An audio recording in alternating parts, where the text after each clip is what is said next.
welcome you 18-foot skiff sailing fans. It's the 8th of January in the year of 2011, and it's the first time you've seen us in this new year, so Happy New Year to all you folk that come with us each week over at the Modern 18s. Today, as you can see, I'm standing in front of Australia's oldest open skiff sailing club. It's the Sydney Flying Squadron, and today Simon and I are going to take you out with John Stanley, our great historian of this historic class, and we're going to cover the first heat of the Australian, or what we call the Intergalactic Historical Skiff Championships. More on that later, but I'm going to take you inside now and we're going to hook up with Steamer and have a look at some of these wonderful trophies that back this sport up from all those years ago. This is pre-1950s racing that we're going to be watching today with the replicas that are racing out in the water. But come on inside now and we'll catch up with Steamer. We'll just show you what they're racing for. How you going, Steamer? Good, mate. So Happy New Year. Yep, same for you, Bobby. Now, pretty exciting day on our hands today, Steamer, and we just thought we'd show the folks some of these wonderful trophies that you've basically dug up from out far and wide underneath beds and in closets, and this is the trophy today, the Galloping Ghost Trophy for this Australian Championship. Steamer, just briefly, where did that come from? It came from a chap in Melbourne, and it was his grandfather that won it. And it's the Galloping Ghost Trophy, which is Queensland Championship in the 1930s. It's sterling silver, a replica of an 18-footer, approximately worth about $60,000 today, and unfortunately no one has the capacity to even make one today. So it's super valuable, isn't it? It's just fantastic. And this one underneath it, John, the Mark IV? Oh, that's the Mark IV. So this trophy is now being pledged and raced for by the modern 18-footers as their annual championship in the European circuit. Yeah, and it's a memorial to Mark IV, who's the founder of the whole 18-footer movement. 1891, mate. It's been quite a while, isn't it? My word. So come on over and we'll show a photograph of Mark. He was quite an entrepreneur, wasn't he? He was way ahead of his time. Him and Gilton were just two great entrepreneurs. Probably two of Australia's greatest entrepreneurs.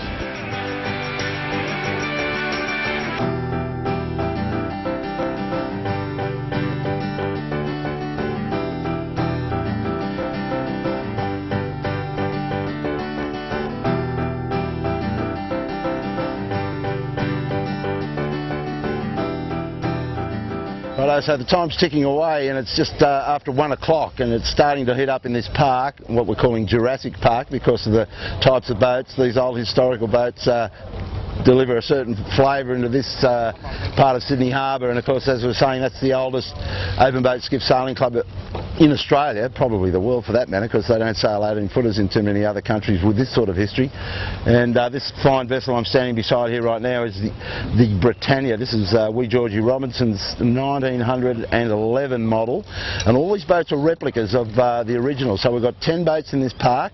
They're all from different eras. This one's one of the older ones. This is a troop ship. Ian Smith built this vessel. We'll have a yak to him later, and it's a fabulous thing. You can see it's got timber spars. It's fully original, this boat. It's a complete replica, whereas the other boats, they're a little bit cheaty in so much that they've used epoxy glue to bond them all together to make them last longer, and they've got aluminium spars for obvious reasons. That we break a lot of spars in these things, and it's a lot easier to repair an aluminium spar than it is to resplice or rebuild a timber spar. Very expensive business, that. So anyway, as the time ticks away, these guys are trying to work out what's going to happen out in the harbour today. The forecast is east-northeast, and they're not sure what course is going to be called. That decision will be made in probably about 15 minutes. Johnny Winnings, Australia 4 over there, they've just put the masts in now and they're putting the big one in.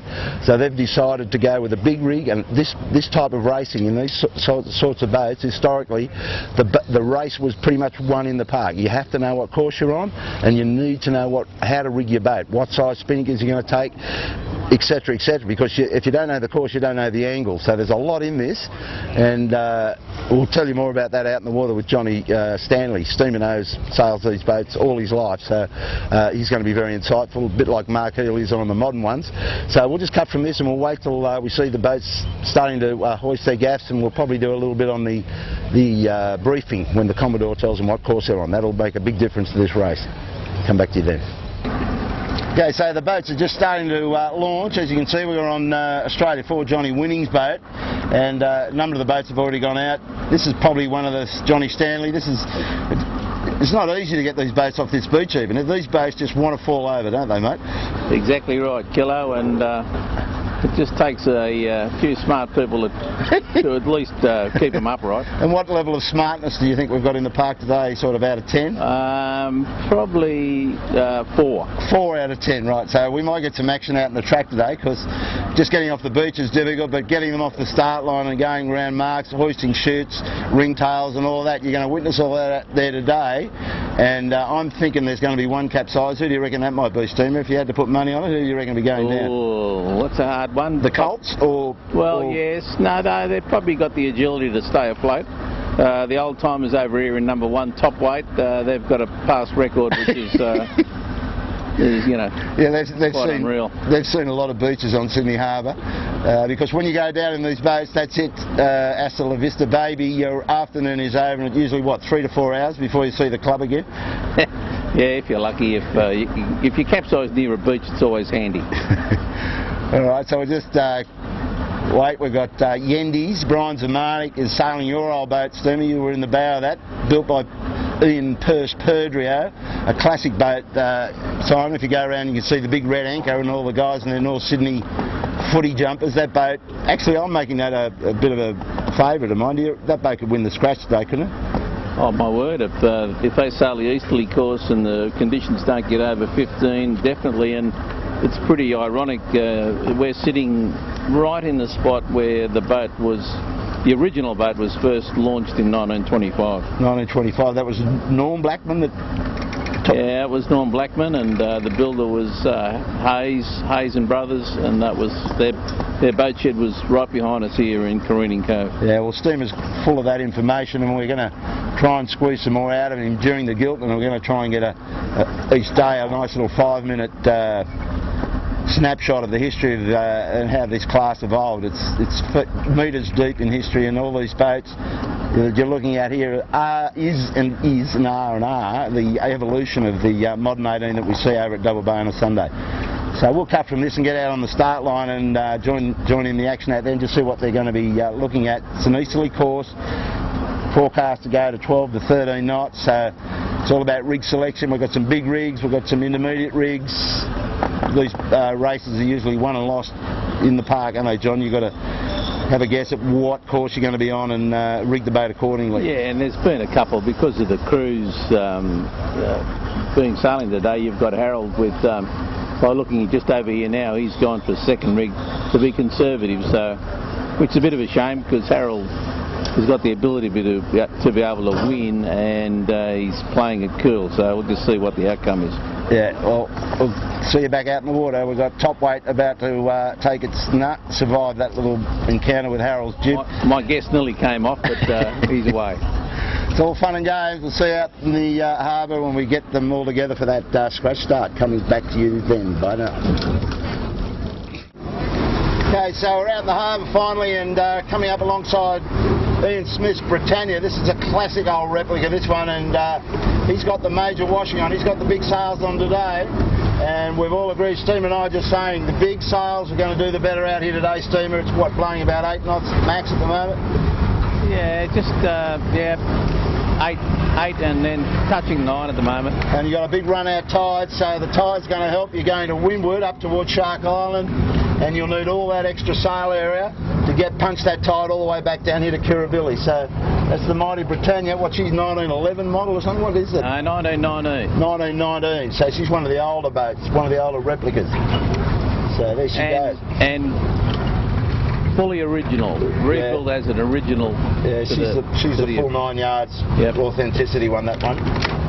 Just come up behind the Al Roof. This is the replica of Alf Beechel's 1934 model. Alf built a number of these boats, but this, as far as we understand, is the 34 model. Kenny Beechel did the half model, and if you watched our winter rebuild of this boat we put in the Heritage Museum's shed over at Blackwattle Bay over there, and you saw that boat being completely stripped. She's back to brand new condition, and Jeremy probably is going to be a real contender today, Steamer. He's got his big rig on, and he's a good racer, isn't he, this guy? Oh yeah, no, he's going to be right there today. you know, it's with the big rigs on, it'll be between him and Woody, and there's a few there but he's definitely a #1 contender. Just admiring that varnish work, Steamer. It come up a treat, didn't it, after a bit of... it just goes to show these old boats, if you look after them, will do the miles. We hope to get another 10 years out of that baby. She's in her 9th season now.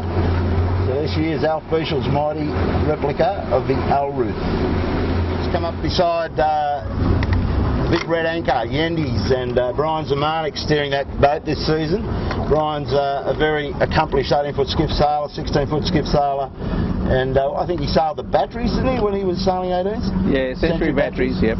Yeah, this boat is quite different to the others. It's got a snub nose. It was built as a bit of a cheater, but it's only 18 foot long, but it's got a lot of volume in the bow, that boat. It is very quick uphill in these conditions, and I've got a feeling that boat might be up for winning the scratch side of this event today. The mighty Yendes. Just take you over and have a look at Harold Cudmore's ship, the Mistake. This boat was a famous boat steamer. It was the boat that was given or created the 7-foot beam opportunity for J.J. Gilton to start the league off, wasn't it, in those days? Yeah, that's right. It's quite a historic boat. 225.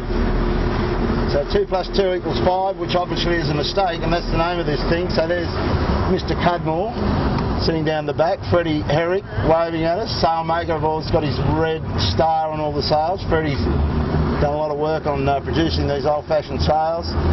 Got Russell Debney in the bow, come back from retirement to help Harold out today. Those guys could go all right, but I think they're a little bit short on canvas today, Stephen. Yeah, yeah, they've been conservative, and it's a big rig day.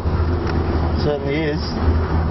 So we're probably only about 15 minutes away from getting a prep signal, so we'll come back to you then and set the start up for you. See who in the zoo then. Back to you shortly.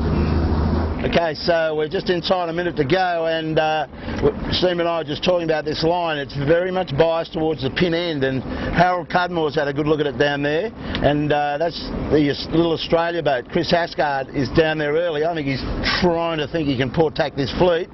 That if I was any of these other boats, I'd be starting down on the pin end on starboard tack. But Chris is going to give this a shot, I think. So they're all starting off on this boat end. You got Harold Cudmore up here, right on the committee boat, and Johnny Winning likes that to be under. That's a good spot for him underneath Harold's bow there. So it's all starting to shake down. Jeremy Sharp, Blunt in the Alruth, heading towards that pin. Hasgard's coming in. He's going to try and port tack this fleet. I don't know how much longer he's got now, but there could only be about 10 seconds and he might get away with this. Here it is, the mighty Australia. Can she pull it off? Any time now, and he's across, there it is. So Hasgard has brained them there, Steamer, a little cheeky port hand tack. So we're underway in the first heat of the historic 18-foot skiff championships, and it's a clear win to the little Aussie off that start line. Chris Hasgard in the Alruth going further into the Cremorne shore. Harold Cudmore elected to tack off the committee boat and come out into this ebbing tide, which won't hurt him a great deal anyway. But look at that little Aussie go. She's nice and high. And by the way, Steamer, that's a 6-foot beamer, and we always reckon that was the fastest boat in this fleet, or should be. Yeah, no. If it's sailed properly, it should win on the day. We'll wait and see, but Chris Hasgard thought about that pin end, and he's in front at the moment. Come back to you shortly when we get a few crosses, but they're on their way to Shark Island, which is a long way up the harbour from Kirribilli. So there it is, underway. Johnny Winning going okay. He's coming across to Alruth, but I think Alruth's going to get through him. Yendes doing okay, clear air. It's all coming together at this early stage. Big sails and slow boats on a wind. Okay, so you can see the lead that Australia has, Chris Hasgard and the crew in the South Sydney football colours, because that's pretty traditional too, is the crews of these boats back in the old days when these boats raced usually sailed in the colours of the football club that they were associated with. Balmain is the colours on the Britannia. Chris Hasgard's elected to go with South Sydney on this little boat, and Johnny Winning's got his traditional Australia 4 shirts on, but the other boat that's carrying football livery is Yendes with the North Sydney Bears. So there they are. They're really pretty boats, these. Not quick upwind like the modern 18s by any stretch, but heavy boats, lots of crew to keep them upright. You can see 6 hands sitting on the rail of a little Aussie there now. She's starting to get the crew up. You want the crew on the rail, but it's only light, and it remains to be seen how this breeze is going to kick, if at all. So Chris has got the start he wanted. Go the Aussie.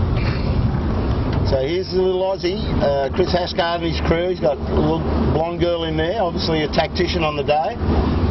This boat is going extremely well. He's probably extended from that good start he got, and if you look around to the right a bit there, Simon, you can probably see second on the race course is the Colts, what we call the Colts, from the modern guys out of Double Bay, modern 18-foot skiff fleet that come over and sail.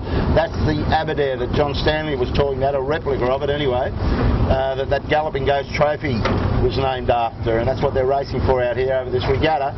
So those guys are doing really well. If they remember to pull the runners on, that might help their cause a lot as well. And to lure to them is a mistake. Harold Cudmore hanging right in. These guys will elect to go right across to Garden Island. A lot of tide running through there. It's an ebb tide, so that'll be dragging them up towards Shark Island. So it's all Australia at this point in time, nice and high, and doing a great job. Nice suit of sails on this boat. Chris likes these sails. They're Ullman sails, which is a tearaway from the Herrick made sails on the rest of the boats. We just had our first come together of 2 skiffs here. We had Yandy's on port tack and Harold on starboard coming back off the Clark Island shore. So that put Yandy's around, so that's our first manoeuvre of this race. And Harold's tacked straight off him because Brian Zamani tacked right under his bow, as you would want to. So Harold got put back and still got Australia. The little Aussie, Aberdare doing nicely. The Colts sailing off Double Bay shore, and John Winning coming back into this, and Blunt in the Alruth lifting up nicely towards Bradley's, but we've probably got halfway up this beat. We'll come back to you when they get to Shark Island and see what's doing then. So coming straight at us is John Winning, Woody as he's well known, on the Australia 4. They've worked their way out of a bit of a jam there, and I think they're close to being second on this race course. The difference will be is Aberdare's just tacked also and coming out on starboard from Double Bay. It's anybody's guess. We'll watch this cross in a second. We'll just cut off this nice picture of A4. John Winning, there's the guys. Still looking for some pressure. Not everybody up on the rail yet. So Australia leads from, I think it's Australia. Yeah, Australia 4 is going to go through. So there's Aberdare. It will take the bow. He's crossed well clear of Aberdare. So that puts John Winning second on the race course and in chase of Australia. So that's the Aberdare, the Galloping Ghost, and Grant Rollerson standing up there, looking like he knows what he's doing. Roll, they pull the runners on. Pull the runners on. Steamer's just giving them a bit of a tune-up. We've noticed that they've been sailing to windward without their windward runner on, so as a modern sailor, they don't have adjustable runners on modern boat steamer. They just have everything set, locked and loaded when they leave the beach. But those guys are doing a great job. They're coming across the bow of Alruth, so they would be third on the racetrack. A great effort. In front of Yendy's, Brian Zamanik, and in front of Harold Cudmore in the Mistake, who's gone right across to Bradley's. So you see you shortly up towards Shark Island. Our leader is still Chris Hascard and his crew on the Australia, but big change come over to second place. We've just seen Harold Cudmore, who we saw go across to Bradley's Head, which Steam and I thought was a dead set loser, but he's hooked into a real lefty, and Harold Cudmore now is second on this racetrack. He crossed clear ahead of John Winning's Australia 4, so Harold in with a bit of a sniff here, Steamer. So this is setting itself up. We know he's a very accomplished steerer, is H, and he doesn't leave anything on the beach when he puts the rudder in a boat of any description. So there it is, Harold Cudmore, clear second now on this racetrack.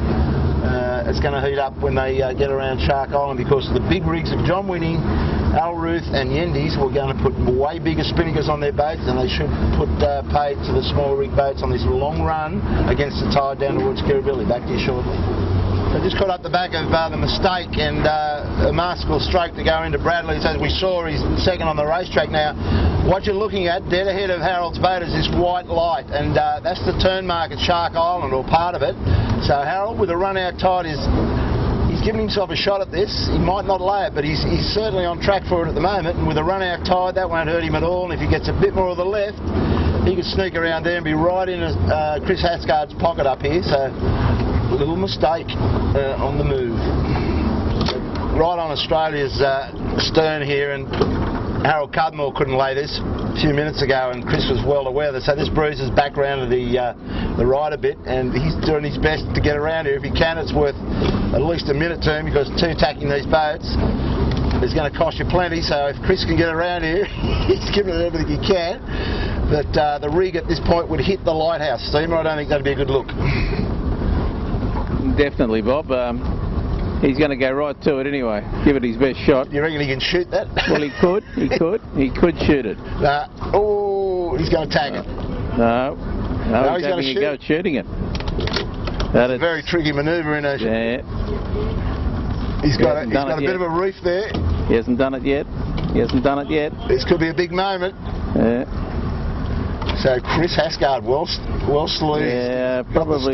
He snuck a cheeky start in, and now he's just eased himself around that white light. Now he's got to clear the other YA mark off the eastern side of Shark. So Australia still leads them.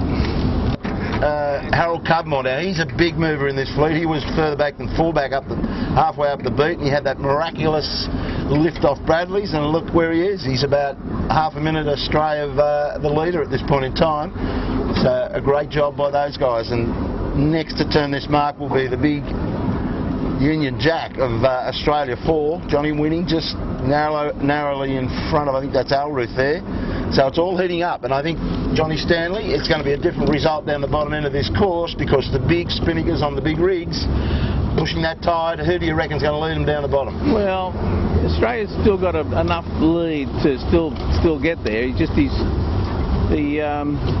The Harold's got a small rig on, so Woody's the only one. Woody's going to be the big player. I think he's going to put everything up, ringtail the lot. Yeah, he'll have the full washing up.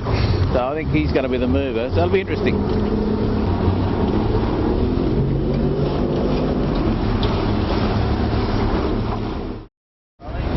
Now this is where the action starts. Steamers at the forward hand just tried to attempt to pull the chute up to leeward, and it broke. The strops broke, so he had to restay that. So panic stations here for the boys. They've got to settle down.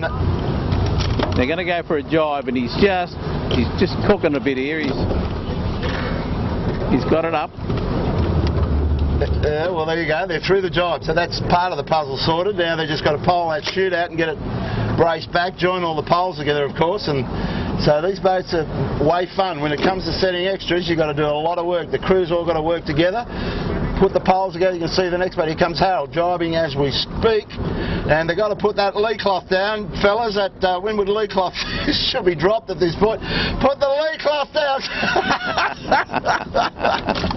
Well, that's what you get. See, these guys aren't used to sailing these boats. They've come off different sorts of boats, Etchells, 16-foot skiffs and things. They don't have lee cloth, do they, Steamer? No, they don't. And there's a few boys here that haven't done it for a little while too. So it's all coming out. Now here comes the class act. Now Johnny Winnings is coming into this jibe now. He's the first of the big sail boats.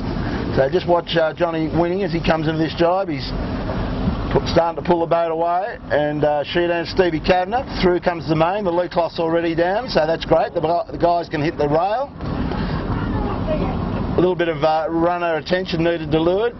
Steamer, Chapo, that used to be your steamer. Chapo's already got that spinnaker up the top of the gaff. Poles will go together, and that boat will be fully lit up. And the next boat around, Simon, is Alris doing the same manoeuvre. Leeward lee cloth up, windward lee cloth down. Very important. Across goes the boom. And of course, the leader, by trying to be smart, by getting the spinnaker up early, has done the classic wine glass. And look at Harold Cudmore though. We've got a pole. We got. The red spinnaker's in the tide on that boat, and the rig's coming down the mast. So that's the end of Harold's day. Somebody didn't cleat off the gaff properly on that boat. So there you go, folks. This is vintage 18-foot skiff racing, and you must know how to rig your boats in the park before you attempt to take on the harbour. Exactly. So they can get out of there. If they don't capsize, they can pull that chute down and rehoist that mainsail, and they're still in good shape. But They're doing it the hard way.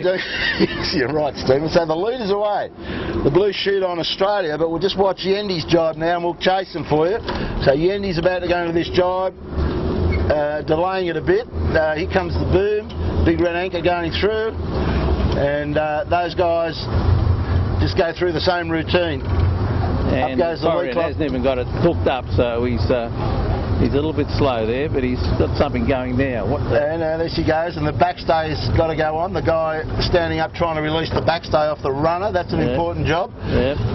You've got to secure that. There it goes, back to, that's Davey Swales. He's going to attach that to the tuck of the boat and bounce it up, so that supports the gaff. Yeah, and that's how it's done, folks. Mistake sort of got the spinnaker in, now they've got to hoist the mainsail. It's a bit like square rig or something, to get some rig off the boat. No, it's all happening. It's Woody's just getting down there, he's getting the leeward. And here's the Aberdare guys beside us. They're on a steep learning curve, how to join the poles and get that spinnaker on the mast. Harold Cudmore just probably thinking he'd like to be in St Bart's right now or somewhere in the Caribbean. Yeah. And not sure what's happened there, but a rehoist would be in order, although they're lowering the whole show. It's not a pretty sight. I think they've collapsed, steamer. Yeah, I'm sure he'd rather be in the Caribbean. Just in front of us, Simon, Al Ruth is going for another hoist of a special sail that's only really suited to these boats, or was discovered by racing these boats. The idea is you want to get as much sail up the mast at all times. There's only two rules in this for this fleet, isn't there? They're 18 foot long, the boats, and the race starts at 2:30. And after that, it's the next two rules when you're racing are Rule 1, don't capsize, and Rule 2 is to refer to Rule 1. So what you're going through here is these guys are about to hoist a ringtail, but we're going to shoot up to Johnny Winning up in front of us, Simon. The ringtail is already hoisted on this boat. These guys aren't mucking around.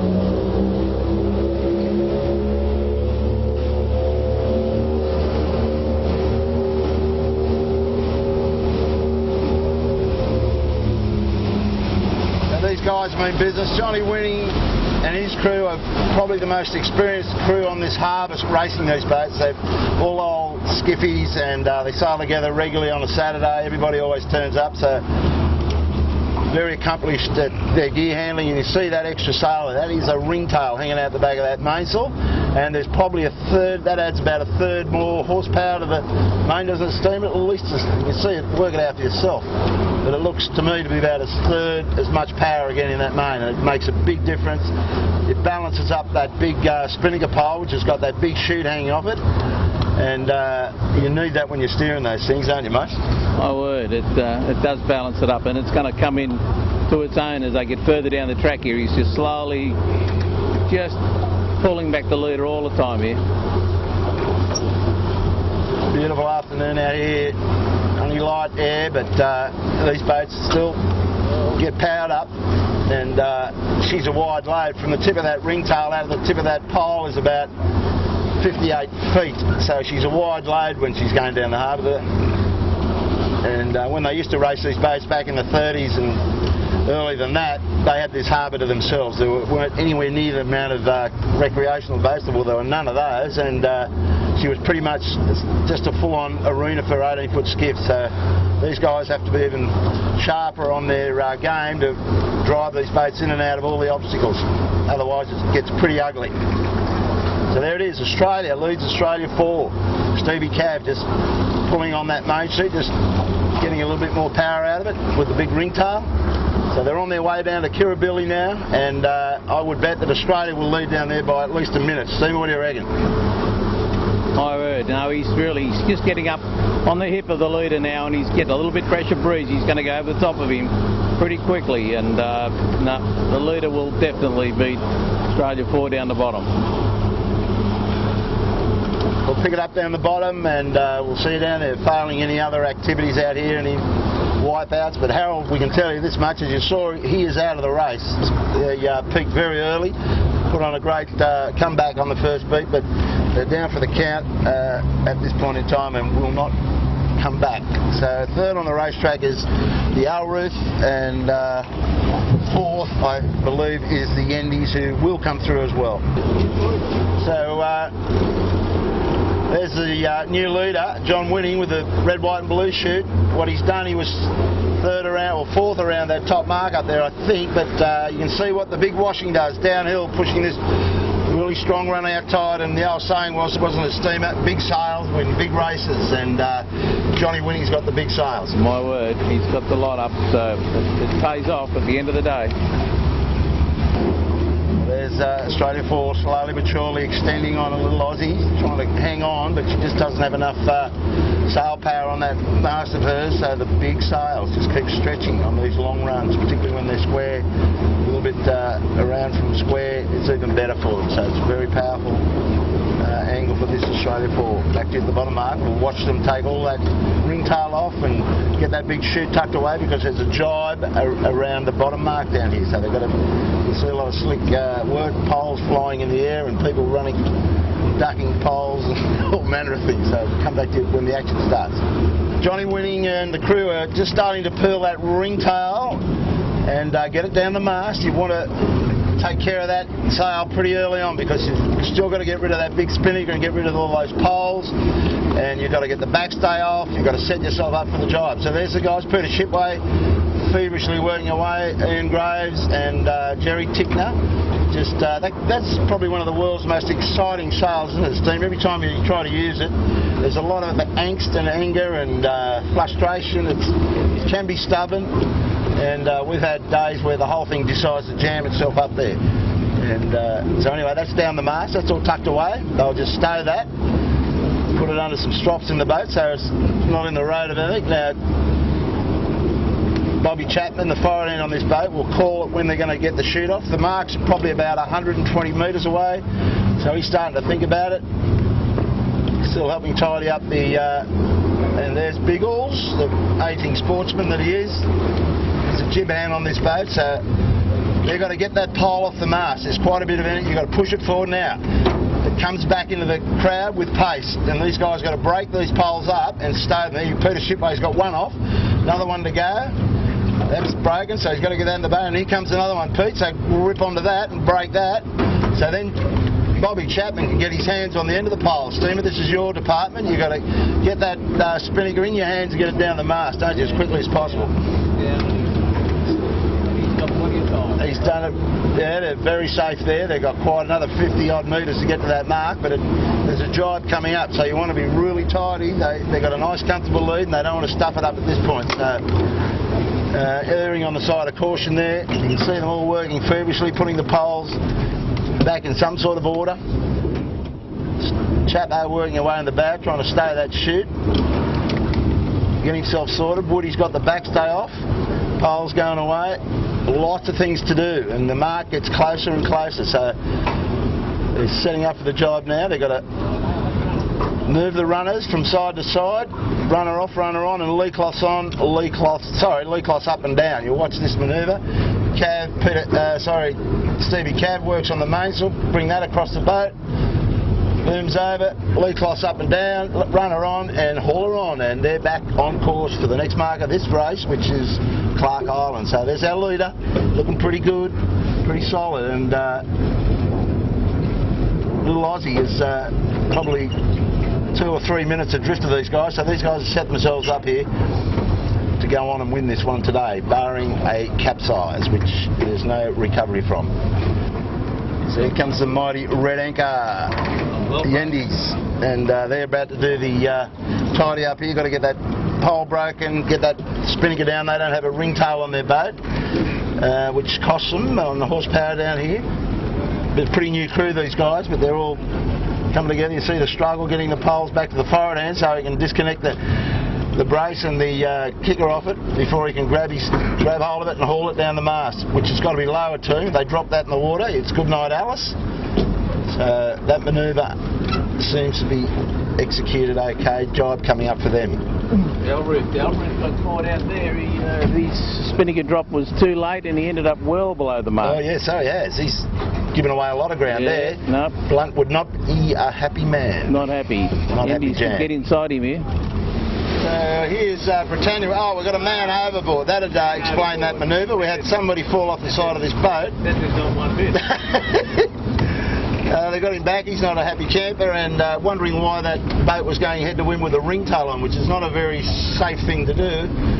They get the bow away, and that ringtail spars on the wrong side of the leech of the main. It may flip. No, it's just got to flip around. They haven't got an in-haul. That's probably what he was trying to do. Go out, walk out and grab it. Yeah. So there's a real problem. This is what can happen on these boats, folks. You really got to keep your eyes on your fries and get all your lines sorted. So anyway, they're afloat for the moment. Come back to you when we get another bit of action. How are we going to get that? So this is the third place on the racetrack. This is closely fought now. Remember, Alruth had a bit of a problem going around that bottom mark and let Yendes get inside him. So the battle continues up here. Steamer, I think the red anchor's just narrowly in front of Aberdare, but these guys will just battle all the way around to the finish now. Yeah, they will, and I would pick the red anchor to get round the top mark, but possibly Alruth with ringtail to run him down again, so they'll be neck and neck. Yep, that'll be a close finish for sure. So that's third and fourth on the racetrack. We'll just shut down here and wait till the leader goes around Shark Island. See you then. So it turned out that wily Jeremy Sharp, known as Blunt, sailed into a nice little header there and was able to flick back on starboard and cross in front of Yendes. So as we were saying, these two blokes will race to the death here, but nice and close racing right at this point in time. See you soon. So here's our race leader, Australia, for John Winning, Stevie Kavanagh and Peter Shipway, the famous Peter Shipway, who sails the Sabo with his daughter these days, Stevie, so he's a bit of a wuss, but he's come back to the man's game. Good to see. And you've got Ian Graves, Biggles, the sportsman, and Bobby Chapman in the bow. They're about to hit this eastern Shark Island turn mark, and then they'll just throw all that washing up again, all that big peakhead spinning and the ringtail, and they're just going to slide straight down the harbour and take the gun today. So we won't burn up too much cargo just in case something happens, but there's our leader, well clear of Australia, Chris Asgard, well clear of Yendes, and Alruth are the first four. Back towards the bottom of the course. So here goes Australia 4 into the last jibe of the day. So well clear on the rest of the fleet at this point. Stevie Kavanagh hauling that on that main sheet. Through goes the boom. Lee Cloths up and down. Biggles hauling that chute up the mast. Chapo guiding it up. You don't want to rip it. And pretty slick work there, Steamer. You've got to be happy. You train most of those guys. You happy with those guys today, mate? My word, no, that's excellent. No, they've learnt well. You going to put a bill in? No. Hasgard's doing a bit of a prawn. So just watch these poles go together. This is the next. Line them up. You got to line them up, join them up, and haul them, push them out. Chapo does not want those poles to go underwater. And one more, he's got the stump on it, onto the snotter, and you're back in business. Square the pole back, and away they go. So the next rounder is Australia. We'll just sit here and wait till they go past, see if they can give us some thrills. Breeze pretty light out here now. They'll be sort of 5 to 8 knots max in the gusts, so pretty safe. You can put your house on Woody, taking the gun today.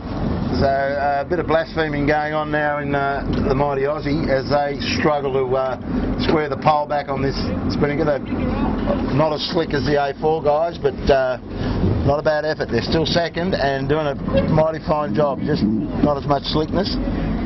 A lot of talk, a lot of voice raising, a few little words aren't in the dictionary coming through there. Yeah, you might have heard that, but we might have to bleep that out.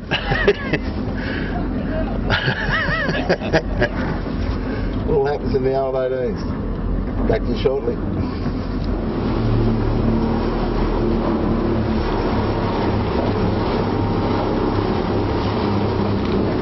As the Manly Ferry overtakes the mighty A4 here, Steamer, it's interesting, isn't it? A boat called Australia 4 with a Union Jack on the mainsail. It probably suits the Poms or the Barmy Army that were out here, particularly yesterday when they took home the Ashes, so they'd be pretty happy to see this boat get up, no doubt. But what's the history of that, mate? There's a bloke called Bill Fisher in there, isn't there? Yeah, Billy Fisher, he had all his boats were called Australia and they all had the Union Jack, and first one was 1921, and it went on for a succession of those boats right up until this boat, which was 1943, Australia 4, and old Billy was a famous boat builder out at La Perouse, and with his sons sailed in all the Australia boats, and it was later sailed by other famous sailors as well, Sam Monkhouse and a few others. The other thing too, which a lot of people forget, and I certainly wasn't aware of, and I think you might have explained it to me, was that Union Jack was the Australian flag for a whole pile of years, wasn't it? Wasn't until much later. Yeah, I'm not 100% sure. You've got the Red Ensign on Britannia and you've got the Union Jack, so we went through a succession of changes over those years, and you've got to go back and have a look at the history of all that. Yeah, but certainly the Union Jack, when the Captain Cook and all the successive people that came out, the governors and what have you, the Union Jack was the flag that was flying originally in this colony, wasn't it? That's right. Yep. So there's a bit of trivia for you folks. We'll shut from that and follow Woody into the finish line and wrap it all up down there. Here's the leader, the mighty A4, and she's probably on the gust of the day there. She's actually got a bit of clean water coming out of the transom, so that's a sign that they've got the thing motoring. So nice little puff to finish on, and the finishing line's only about 200 metres in front of them. So Johnny Whiting got in front on that first run down here, complete lap ago, and hasn't looked back since. So well played these guys. Steamer, I think you'd agree that they could take this authenticity handicap, because it's not about scratch results, it's about how your boat's rating stacks up over the rest of the fleet, because don't forget, all those boats are from different eras, from 1919 right up to 1946 with Australia, so that's the way it's worked out. Who do you reckon's got it today, mate? Well, I think Australia 4 will get it. He's got enough. He's extended nicely, hasn't he? Between that and Yendes, but I think he's got the money. Yeah, he's certainly sailed away. Yendes at least 5 minutes to drift back up there. So we're taking a punt that Australia's got the first seat of the championship. Another 2 heats to go. There'll be one on Thursday afternoon, a twilight race. So we're planning to come out and cover that, and we'll be back out on the Saturday for the final race. But nice job, these guys. Now, John Whiting, as you're probably aware, sails another skiff on a Sunday called Yandu. So he's got a full dance card, this guy. He comes out here every Saturday and races his old 18-footer, and on Sunday he turns up over at Double Bay and gets the modern boat out, and he's doing a pretty good job there. He's on scratch this year, so there it is. Australia 4 wins the first heat of the Australian Historical Championships in 2011. Great job. And we'll get into the beach and watch them come ashore.